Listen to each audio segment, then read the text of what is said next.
Bismillahirrahmanirrahim. Assalamualaikum warahmatullahi wabarakatuh. Waalaikumsalam warahmatullahi wabarakatuh. Selamat datang di podcast Sahabat Lazis. Bagaimana kabar para penikmat video ini? Semoga yang di rumah mendapatkan kesehatan dan keberkahan oleh Allah Subhanahu wa taala. Amin. Hari ini saya bersilaturahmi ke rumahnya Mas Waluyo. Beliau itu seorang pendamping umroh dan haji. Nah, bagaimana pekerjaan seorang pendamping umroh dan haji, atau sering berangkat dari Solo ke Mekah, atau dia itu cuma menunggu di sana berapa bulan balik ke sini?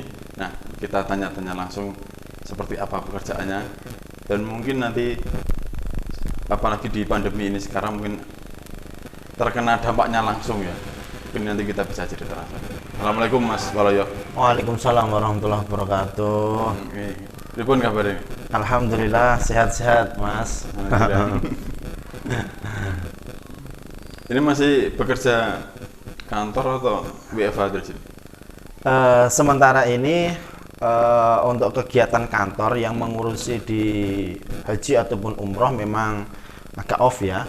Cuma untuk pekerjaan yang lainnya, afiliasi yang lainnya, kita mencoba untuk berinovatif, itu masih berjalan.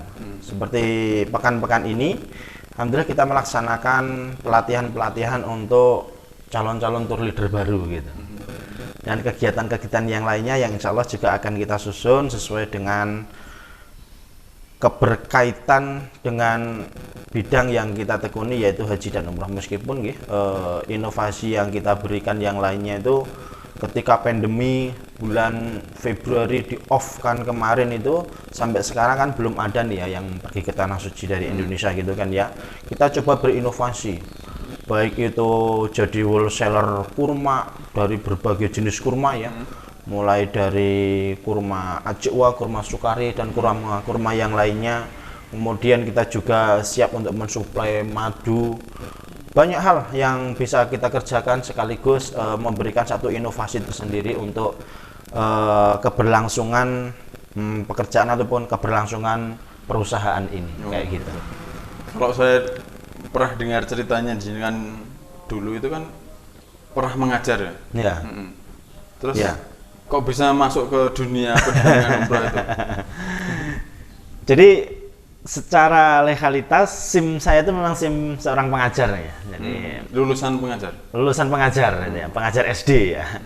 Tahun 2010 sampai 2015 saya mengajar di salah satu SD swasta di Surakarta ya.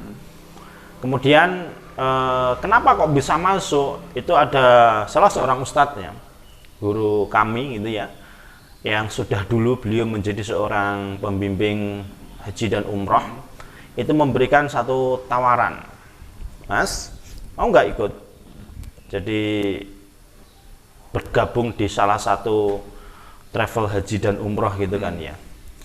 Saya nggak bisa memutuskan sendiri, waktu itu sudah ada anak, sudah ada istri, orang tua juga masih ada, saya tarian sana sini gitu ya.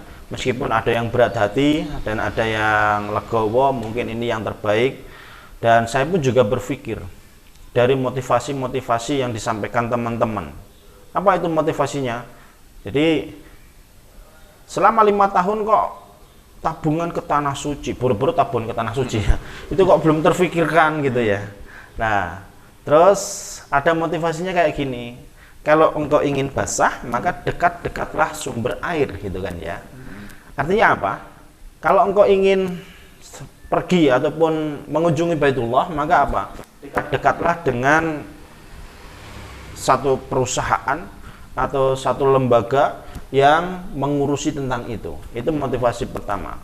Terus yang kedua itu, kenapa kok bisa jugur ke sini itu ya? Saya mau WA salah satu ustadz saya juga ya, guru ngaji saya itu, pas video derek nih jamaah umroh ke tanah suci bulan Ramadan. Sekaligus pengen memantapkan dari istiqoroh yang saya minta kepada Allah saat itu. Ustadz, kalau saya memang takdirkan ataupun ini baik untuk kami, untuk keluarga kami, untuk agama kami gitu ya. Tolong berikan kemudahan kami untuk berkecimpung di bidang travel haji dan umroh ini. Alhamdulillah sampai sekarang enjoy. Tahun berapa itu? 2015 ya, 2015. Masuk 2015. Juli ya, waktu itu Ramadan kalau nggak salah, itu bulan Ramadan, bulan Juli gitu, saya tergabung di salah satu travel haji dan umroh. Seragamnya yang saya pakai. Kalau dibandingkan mengajar sama di sini enakan mana? Bicara masalah enak nggak enak, semua pasti ada plus minus ya. Ada enaknya di sini, ada nggak enaknya di sini gitu ya. Semuanya enak, menurut saya itu semuanya enak. Karena apa? Satu kaidah yang guru saya sampaikan pula itu, dimanapun berada, kapanpun kita berada ataupun dimanapun, istilah every time, everywhere gitu ya. Kita itu menjadi seorang doa ataupun penyuruh kebaikan, itu yang dianjurkan. Jadi dalam kaidahnya itu nahnu doa qabla an kulli syai'. Jadi apapun pekerjaan kita yang kita tekuni, masalah enak atau tidak itu kan masalah hati dan masalah rasa ya. Yang penting kita punya prinsip, kita itu penyeru kebaikan dulu sebelum menjadi siapapun. Ada orang yang menjadi dokter, tapi sebelum menjadi dokter ternyata dia seorang penyeru kebaikan ya. Jadi lebih dulu pekerjaannya itu apa? Seorang penyeru kebaikan. Itu yang tidak bisa kita kategorikan enak mana ya, di travel atau di bidang pendidikan gitu ya. Dan lah dua-duanya enak itu. Kayak gitu. Terus kalau pendampingan kayak haji dan umrah itu jenengan cuma menunggu aja pas waktu ada pemberangkatan atau sebelumnya ada pekerjaan yang lain? Oke. Jadi untuk ibadah haji dan umrah itu butuh touching ya, butuh sentuhan. Sentuhan yang seperti apa? Pra keberangkatan, saat berangkat, pasca berangkat. Nah, itu kalau kita jabarkan ya, nek cuma nanti saat mau berangkat kita baru dipanggil, itu kedekatan dengan jamaah itu kurang. Maka dari itu apa? Sebisa mungkin saya sendiri itu mencoba mengenal jamaah dahulu ya. Kenal karakteristiknya, kenal sifat-sifatnya, sampai kita itu bisa mengetahui nanti kira-kira orang ini tuh sukanya apa, orang ini tuh punya sakit apa. Maka apa? Kita nggak by project, kamu berangkat langsung kamu berangkat, enggak. Akan tapi apa? Perannya itu juga kita apa ya istilahnya itu lakoni, juga kita kerjakan seperti hanya saat pembekalan manasik. Kita bukan juga memberikan manasik kepada jamaah, dan manasiknya nggak cuma sekali ya, beberapa kali, dan itu nanti insya Allah akan menambah pertama kedekatan kita dengan para jamaah gitu, mengenal lebih dekat. Oh ternyata kalau udah tahu siapa tour leadernya, siapa pembimbingnya, itu jamaah itu nggak sungkan lagi dengan kita. Jadi saya seneng ikut mengurusi bagian ke sebelum pemberangkatannya juga. Jadi nggak cuma bagian bimbing tok, tidak, tapi juga ikut mengurusi bagian sebelum pemberangkatannya. Gitu. Berarti dari kantor itu sudah ditentukan, misalkan Mas Polonya nanti grup ini, itu berarti sudah ditentukan dari sana sebelum berangkat atau pas mendekati berangkat baru ditentukan kalau gitu? Kalau kayak gitu biasanya itu 2 pekan atau 3 pekan, kecuali request ya. Nah request itu nggak bisa nolak kita. Katakanlah ada grup khusus privat, requestnya siapa? Saya, maka saya harus berangkat. Meskipun ya baru 3 hari mendampingi jamaah pulang ke Indonesia, terus 3 hari kemudian berangkat lagi. Itu harus siap kayak gitu. Terus lagi ada yang sempat rada marah deg-degan hati. Kadang-kadang pernah ini, tapi ini nggak terjadwal dengan baik waktu itu ya, kurang terjadwal dengan baik gitu ya. Itu ketika terjadi permasalahan yang menyebabkan grupnya ini harus pisah jadi 2 rombongan gitu ya. Mau nggak mau kita harus siap, Mas, tidak berangkat gitu ya. Harus siap kayak gitu. Tapi biasanya sudah jauh hari kita tentukan. Oh ini berangkat sama Ustadz ini, oh sama Pak ini, sama Mas ini, sudah kita tentukan jauh hari sebelumnya. Cuma kalau ada insidental kayak gitu, kita pun juga harus siap. Apa insidentannya? Pertama request, yang kedua ketika terjadi kesalahan manajemen dalam tiketing. Ya, cara-caranya kurang pas lah tiket yang meskipun sudah dari awal kita booking, tapi terkadang sudah ikhtiar manusia full, doa full gitu ya, tinggal kita pasrahkan kepada Allah, kok ada saja yang terjadi kayak kita nggak tahu. mundur gitu Ya naik mundur enggak, cuma kadang-kadang beda pesawat. beda pesawat. Harusnya pesawat ini 90 orang gitu ya, ternyata harus pindah ke pesawat ini 45 orang, yang pas pesawat ini 45 orang, sama pesawatnya jamnya berbeda. Berarti itu harus sampai ke Mekahnya sana menunggu rombongan sebelahnya gitu. Nah itu nanti sudah termanajemen sendiri. Oh sudah jadi. Ya, satu rombongan di bawah satu tour leader, satu rombongan di bawah satu tour leader kayak gitu. Oh gitu. Tak pikir nanti tanggung jawabnya untuk satu orang gitu. Udah, nah, satu orang nanti terlalu berat nanti. Oh, iya. Itu nanti bergantian untuk pendampingannya. Pendampingan bergantian. Nek sendiri gak sanggup. Karena pra-Covid itu ya, sebelum Covid itu pemberangkatan itu fantastis tuh, pernah sampai sebulan itu 15 kali pemberangkatan. Tanggal ini berangkat, emang bisa kayak gitu kan? Nggak bisa. Nek biasa rata-rata berapa? Satu bulan itu 4 sampai 5 kali. 4 sampai 5 kali hitungannya. Secara otomatis paling kita tuh berangkat setiap bulan sekali. Setiap bulan sekali. Itu jalur yang enak ya, dalam arti enak tuh jalur yang on schedule. 1 bulan sekali. Tapi kalau di luar schedule, katakanlah yang request, katakanlah ada grup khusus ini tadi, maka kita harus siap seumpama sebulan 2 kali. Tapi itu balik ke Indonesia ya? Iya. Oh. Kalau yang menetap ada? Di sana ada. Jadi tour leader itu dibantu perwakilan. Perwakilan itu mendelegasikan, namanya mutawif. Jadi mutawif itu kayak tour leader, tapi dia yang mafhum, yang hafal daerah sana ya. Jadi yang paham secara lughah, secara bahasa gitu ya, tahu tentang bahasa Arab, yang lebih mahir lah istilahnya kayak gitu. Terus tempat-tempat perbelanjaan yang disukai mana kayak gitu, itu paham gitu loh anaknya.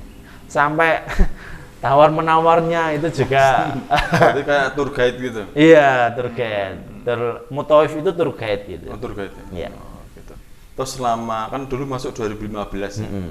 Kan ini udah lumayan 5 tahun. 5 tahun ya.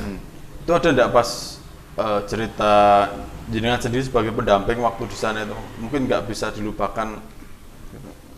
Banyak. Kalau salah satunya Banyak sekali kayak gitu tuh.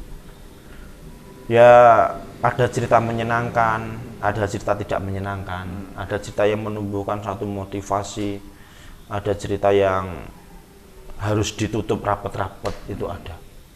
Jadi di sini saya berbagi ke teman-teman itu ya tentang cerita-cerita yang mungkin menggugah motivasi kita. Ada salah seorang tetangga saya sendiri, rumahnya dekat sini. 2015 itu berangkat dengan saya. Waktu itu bersama 7 orang kalau nggak salah, 7 orang ya. Saat di sana itu bertemu dengan salah seorang pemuda dari Yogyakarta ya. Itu juga ikut kita, jamaah kita juga, ngobrol gitu. Pak, masnya ini yang dari Jogja ini, kalau saya punya kesempatan, saya akan tiap tahun berangkat ke Tanah Suci ini, dan tiap tahun akan membayari orang untuk berangkat ke Tanah Suci. Jadi itu seorang pemuda belia yang waktu itu berangkat dengan ibu dan bapaknya, dia bayari semuanya. Tangga saya yang sudah agak sepuh itu tadi, itu terlecut motivasinya. Masya Allah ya, 2015 sampai 2020 kemarin itu mungkin sudah ada berapa ya, 70-an orang yang dia berangkatkan ke Tanah Suci. 70-an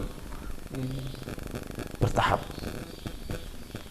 mulai dari habis 2015, 2017 beliau habis 7 orang, waktu itu ke 13 orang. Terus lagi memberangkatkan sendiri ada 8 orang, ada 9 orang kayak gitu. Terus beliau pengen berangkat lagi. Waktu itu 2018 bulan Desember kalau nggak salah. Jumlahnya fantastis. 26 orang. 26 orang. Beliau sendiri saat keluarga, siapa yang diberangkatkan itu sebanyak 26 orang. 7 13, 26. Itu belum yang beliau berangkatkan tiap tahun. Dari Tiap tahun ada? minimal 8 orang. 8 orang dia berangkatkan. Pernah sekali itu setahun 12 orang. Tapi dipecah. 4 orang berangkat dulu, kemudian 8 orang. Nah, gitu. Masya Allah. Uniknya apa? Bapak tersebut itu nggak semakin miskin, tapi semakin berlipat-lipat keberkahannya.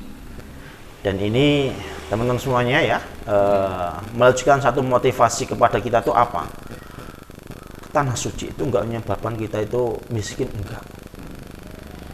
Memang biaya besar iya gitu loh. Akan tetapi dari situ ternyata pintu-pintu keberkahan yang Allah Ta'ala akan bukakan itu akan semakin lebar, semakin lebar, semakin lebar gitu.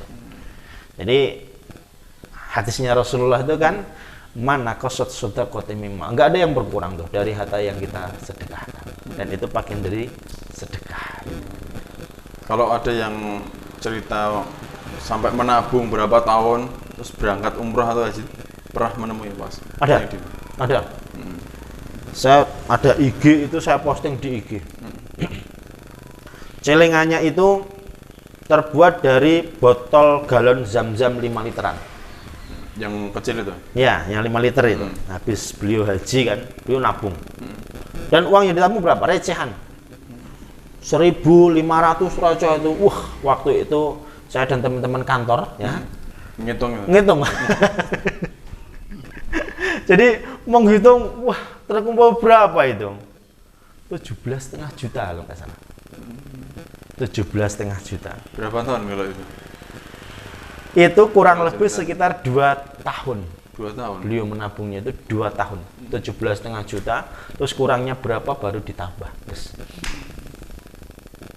Jadi ternyata bisa ya kayak gini gitu ya.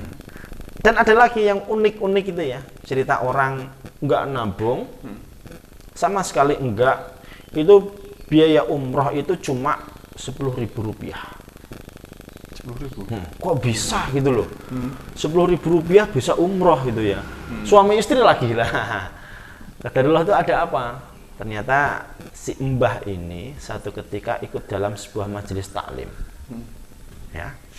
Di majelis taklim ini akhir sesinya mubalik skala nasional, yang kalau saya sebut beliau sudah kembali ke Madinah ya. Beliau sudah kembali ke Madinah karena habis ada insiden itu ya. Syekh Ali Jaber lah saya sebutkan beliau namanya. Itu mengadakan kayak pertanyaan atau sesi tanya jawab tapi sifatnya ringan. Siapakah yang hadir di tempat ini gitu ya, yang usianya paling tua? Yang ngacung. Saya berapa? 69 tahun. Ada yang lebih tua? Ada lagi. Siapa? Saya. Berapa? 70 tahun. Ada lebih tua lagi? Ada. Siapa? Saya. Berapa? 71 tahun. Akhirnya mbah yang 71 tahun itu tadi disuruh maju. Bahasa kita, "Mbah, jenengan pergi badhe nopo?" gitu ya. Mau ngapain di sini gitu. Saya mau menuntut ilmu ya, mencari ilmu ya, tulabil ilmi. Kali sinten dengan istri saya. Terus jenengan mriki sangu napa mboten? Sangu. Berapa uang sangu jenengan? 10.000. Nah, ketika 10.000 itu diminta sama ustadznya. Boleh nggak saya minta uang 10.000 Anda itu? Banyak apa? Boleh, enggak apa-apa. Ikhlas, enggak apa-apa. Beneran, ridho. Nah, sampai akhirnya, Masya Allah, dari uang 10.000 itu tadi berlipat sampai kata-kata yang keluar dari salah seorang ustadz tadi. Tahulah dari 10.000 ini ditanya si mbah itu, "Mbah, jenengan pengennya apa?" "Saya pengen ke tanah suci." Pengen ke tanah suci bareng keluarga saya, terutama istrinya. Ternyata wasilah perantara uang 10.000 ini tadi, jenengan berangkat ke tanah suci. Ongkosnya pinten? 10.000. Terjadilah. Artinya apa? Ini proses penyadaran untuk diri kita semuanya itu enggak melulu tentang uang. Tanah suci itu enggak. Niat kuat, ilmu kuat, memantaskan diri, insya Allah Allah akan memanggil kita dengan berbagai caranya. Keajaiban ke Baitullah itu sangat banyak sekali kisah-kisahnya. Orang yang nggak punya apa-apa bisa ke sana plus gitu ada. Mbahnya ini tadi contohnya gara-gara drone juga bisa. Banyak hal lah. Itu mereka yang nggak mampu, ya. Tapi kalau bagi orang yang mampu, dan jika orang tersebut sudah benar-benar dipanggil oleh Allah ke tanah suci, maka halangan apapun itu nggak akan bisa untuk menghalanginya. Saya punya kisah juga ini. Orang top di Sukoharjo dulu. Itu berangkat visanya habis. Kita udah apply visa jauh hari kan. Expirednya 1 bulan kan itu kan ya. Beliau privat waktu itu berangkat sekeluarga besar 23 orang. Yang 22 berangkat dulu, beliau berangkat akhir. Karena seorang polisi waktu itu ada tugas mendesak. Jadi berangkatnya di hari lain. Nah, setelah itu apa? Ternyata pas hari itu visanya pas expired. Yes. Pas mau berangkat. Iya. Kita udah di Mekah waktu itu. Waktu itu programnya umroh awal. Udah di Mekah, dapat WA kayak gitu. Oh, astagfirullahaladzim. Sampai akhirnya bapak itu tetap berangkat sampai Jakarta, dicek sampai akhirnya apa? Ini keajaiban, betul-betul keajaiban. Kalau Allah sudah memanggil beliau ke tanah suci, wallahi nggak ada halangan rintangan apapun yang dapat untuk menghalanginya. Satu poin. Poin yang kedua, wallahi sekalipun orang tersebut sudah mempersiapkan apapun, tapi jika Allah tidak menghendaki, maka apa?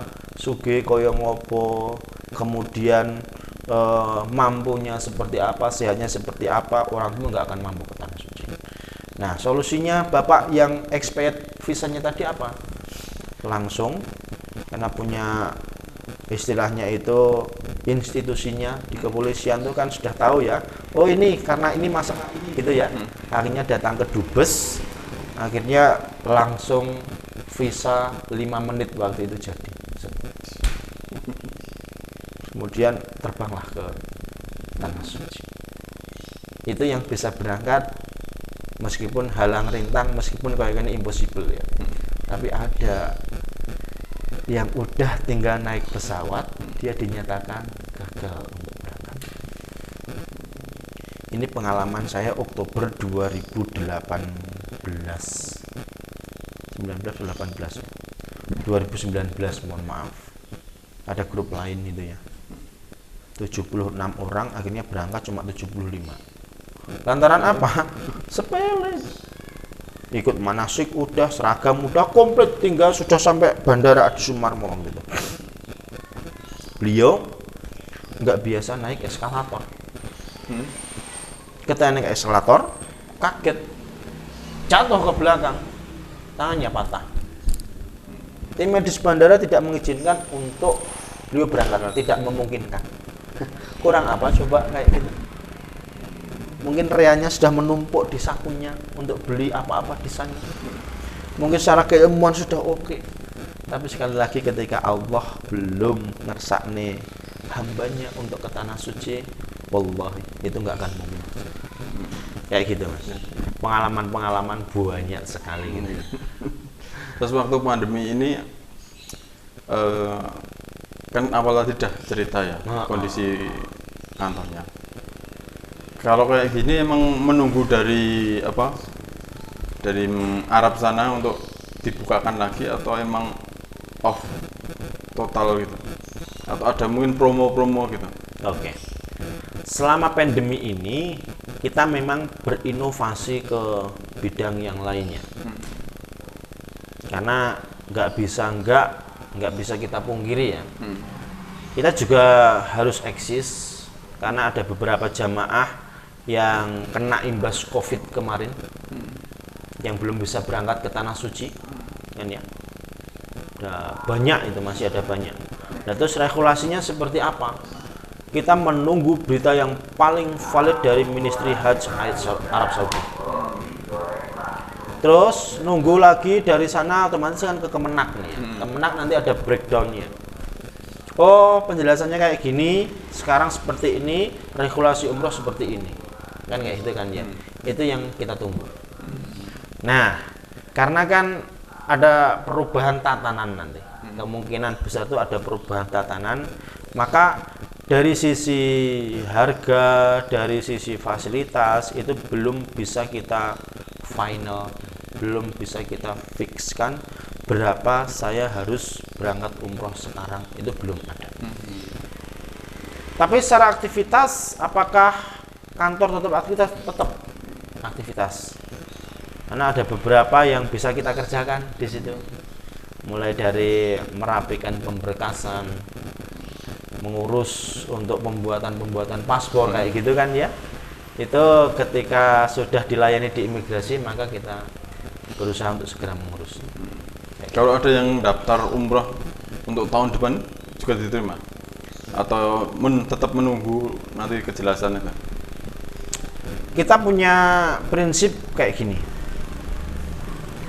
Tidak boleh ya kita itu istilahnya itu menghalangi niat baik seseorang.